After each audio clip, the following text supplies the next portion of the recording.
అయ్యాయి. దీనిలో కేటీఆర్ గారి పాత్ర ఉందని వారు ఒక పదే పదే విమర్శ చేస్తున్నారు. ఇది బట్టగాల్చి మీదేసే చర్య తప్పించి ఇందులో కేసీఆర్ కానీ కేటీఆర్ కానీ ఎటువంటి ప్రమేయం లేదని మేము చెబుతున్నాం. రికార్డులు కూడా ఉన్నాయి. 2014 నుంచి 2020 వరకు 1260 ఎకరాలు 856 మంది బెనిఫిషియర్స్కి జరిగింది. కేటీఆర్ వచ్చిన తర్వాత అసైన్డ్ కమిటీ ద్వారా 2014 నుంచి 20 వరకు 200 ఎకరాలు 146 మందికి వంచినాం. అంటే ఇంకా 850 ఎకరాలు కాంగ్రెస్ ప్రభుత్వ హయాంలో జరిగింది. అంటే ఈ మీరు చేసిన పంపిణీ కూడా ఇది కాంగ్రెస్ నాయకులు మింగిర్రా? మీరు తిన్నారా? ప్రజలకు మీరు ఇచ్చింది తిన్నారా? ఏంది వాళ్ళందరికీ ఇచ్చే భూములను మీరు తిన్నారా? గుంజుకున్నారు వాళ్ళ దగ్గర నుంచి, ప్రభుత్వం నుంచి వాళ్ళందరూ మీ కాంగ్రెస్ నాయకులు మీరు వంచిన భూమిని వాళ్ళు గుంజుకున్నట్టేనా? మీరు నిజాలు తెలుసుకొని ఆరోపణ చేయాలి. నిన్న దేశపల్లి గ్రామంలో చూసినట్టయితే అది మా సర్వే మా సారంపల్లి గ్రామ శివారే.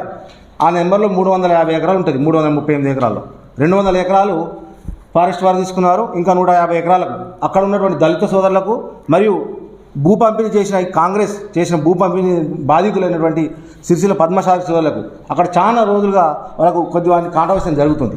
అక్కడ జాగా కూడా మిగిలి ఉన్నది.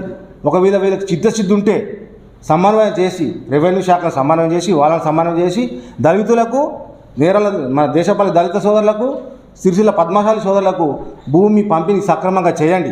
అక్కడ ఎవరు అక్రమంగా రాలే. ఒకవేళ ఎవరైనా అక్రమంగా వస్తే మీరు తీసేయండి. కానీ అటువంటి పట్టాల్లో కానీ దేని విషయంలో కానీ కేటీఆర్కి ఎటువంటి సంబంధం లేదు. అది మీరు చేసినటువంటి పంపిణీ అది. కానీ దాని అటు విషయంలో ఎటువంటి సంబంధం లేదు. దేశపల్లి చరిత్ర చూసినట్టయితే సారంపల్లి దేశపల్లి చరిత్రలో చూస్తే కేసీఆర్ గారు ఎంపీ ఉన్నప్పుడు ఆ గ్రామానికి తార్ రోడ్ వేసిన చరిత్ర కేసీఆర్ గారిది. కేటీఆర్ గారు వచ్చిన తర్వాత ఆ గ్రామాన్ని సమ్మిళిత అభివృద్ధి చేసిన చరిత్ర కేటీఆర్ గారిది. కేసీఆర్ది దేశపల్లి విషయంలో అభివృద్ధి చేసిన చరిత్రే కానీ ఎక్కడ ద్రోహం చేసిన చరిత్ర కాదు. మీరు తెలుసుకొని మాట్లాడినగా మేము కోరుతున్నాం. మరి ఈ ప్రాంత కాంగ్రెస్ పార్టీ ఇన్ఛార్జి గౌరవ మహేందర్ రెడ్డి గారు వారు హైకోర్టు లాయరు. వారికి అన్ని చట్టాలు తెలుసు. చట్టాలు తెలిసి కూడా కావాలనే మా యొక్క టీఆర్ఎస్ కార్యకర్తలను కానీ నాయకులను కానీ ఇబ్బంది చేస్తున్నటువంటి తరుణం మీరు చూసినట్లయితే 1977లో ఇందిరాగాంధీ గారు ఉన్నప్పుడు ప్రివెన్షన్ ఆఫ్ యాక్ట్ POT తీసుకొచ్చారు ఈ భూ పంపిణీ చట్టం మీద. ఏది అసైన్డ్ ల్యాండ్ల మీద అసైన్డ్ పరంపగుల గురించి వారు ఆ చట్టం తీసుకొచ్చారు. దీని తర్వాత మన ఈ తెలంగాణలో కానీ సిరిసిల్ల ఏరియాలో కానీ ఈ పరంపగులు కానీ అసైన్లు కానీ ముఖ్యంగా అనేక గ్రామాలలో ముఖ్యంగా దళితుల ఆధ్వర్యంలో కానీ ఇక్కడ బహుజనుల ఆధ్వర్యంలో మాత్రమే ఈ పరంపగులు అసైన్ ల్యాండ్లు ఉన్నాయి. ఈ ప్రాంతం అనేది కరువు ప్రాంతము. ఈ ప్రాంతంలోనే నక్సలైట్లుగా ఉద్భవించారు. అదేవిధంగా ఈ ప్రాంతంలోనే కన్నబిడ్డలను కూడా అమ్ముకున్నటువంటి చరిత్ర ఉంది. అటువంటి చరిత్రలో వారిని బిడ్డ పెళ్లికో లేకుండా తన అక్కరకో కొంతమంది ఇక్కడ పరంపగులు అమ్మితే కొంతమంది దాన్ని కొనుగోలు చేసి శివాయి జమీదారులో ఉంటూ అక్కడ సాగు చేస్తున్నారు.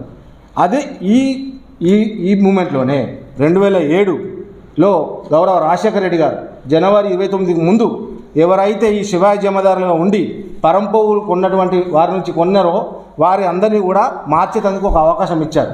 దాని ప్రకారమే మీ కాంగ్రెస్ నాయకులు కానీ మా టీఆర్ఎస్ నాయకులు కానీ చాలామంది POT ప్రకారం వాళ్ళు పట్టం మార్చుకున్నారు. దాని తదనంతరం టీఆర్ఎస్ గవర్నమెంట్ వచ్చిన తర్వాత 2018లో కూడా మీరు ఇచ్చినటువంటి సడలింపే మీ కాంగ్రెస్ గవర్నమెంట్ ఇచ్చిన సడలింపే 2007 నుంచి దాన్ని 2017 మరో 10 సంవత్సరాలు గౌరవ కేసీఆర్ గారు మానవత దృక్పథంతో దాన్ని సడలింపు చేశారు. దీనివల్ల ఎవరైతే పరంపగులు అసైన్ భూమి కలిగి ఉన్నారో ఈ దళితులు కానీ పేద గిరిజనులు కానీ వారి అవసరం నిమిత్తం కానీ దేనికో అమ్ముకునేటువంటి హక్కు వారు కలిగించింది. మీరు POT ద్వారా కొన్న మా టీఆర్ఎస్ నాయకులందరినీ కావాలని ఒక చట్ట ప్రకారంగా వచ్చిన వాళ్ళని కూడా మీరు వాళ్ళు చట్టాలను ఆశ్రయించేందుకు అవకాశం ఇవ్వకుండా ఇక్కడ ఉన్నటువంటి ప్రభుత్వ వ్యవస్థను ఊహించుకుంటూ పోలీసు వ్యవస్థను ఊహించుకుంటూ వాళ్ళని అరెస్ట్ చేసి డైరెక్ట్ వారిని మీరు జైలుకు పంపించే విధానం తెలియజేస్తున్నారు. మహేందర్ రెడ్డి గారు వారు ప్రభుత్వ లాయరు, ఆయన హైకోర్టు లాయరు. వారు ఇక్కడ కార్యకర్తలను ఇబ్బంది పెట్టాలనే ఆలోచన మాత్రం చేస్తున్నారు. కానీ ఇది కక్ష సాధింపు రాజకీయంగా మేము చూస్తున్నాము. రాబోయే రోజుల్లో నిజాలు కూడా ప్రజలందరూ గమనిస్తున్నారు. మీరు చేసిన కక్ష రాజకీయాలు కూడా గమనిస్తున్నారు. రాబోయే రోజుల్లో మీరు చేసిన దానికి ప్రజలందరూ చూస్తారు. నిజము నిలకడ మీద వస్తుంది. టీఆర్ఎస్ ప్రభుత్వం టీఆర్ఎస్ అని ఎప్పుడు పేద ప్రజల కోసమే పనిచేసింది. ఇది మీరు చేసేది అన్ని రాజకీయ కక్షపూరితమైన తప్పించి ఏది లేదని మేము తెలియజేస్తున్నాము. ఇటువంటి రాజకీయాలు మాని కేకే మహేందర్ రెడ్డి గారు పదే పదే అంటున్నారు, నేను ఈ ప్రాంత బిడ్డను, నేను ఈ ప్రాంత బిడ్డను అంటున్నారు. కేటీఆర్ గారు కొన్ని వందల వేల కోట్లతోని ఇక్కడ అభివృద్ధి చేశారు. మీరు ఈ ప్రాంతం మీద మీకు ప్రేమ ఉంటే అభివృద్ధి రాజకీయాలు చేయండి, కక్ష రాజకీయాలు మానండి అని మేము హెచ్చరిస్తున్నాము. రాబోయే రోజుల్లో మీరు ఇదే విధంగా చేస్తుంటే మిమ్మల్ని ప్రభుత్వ యంత్రాంగాన్ని ప్రతి ఒక్కరిని కూడా హైకోర్టులో సుప్రీంకోర్టులో చుట్టూ తింపి మేము న్యాయ పోరాటం చేస్తామని హెచ్చరిస్తున్నాము. ఇప్పటికైనా కక్ష రాజకీయాలు మారాలని మేము హెచ్చరిస్తున్నాము.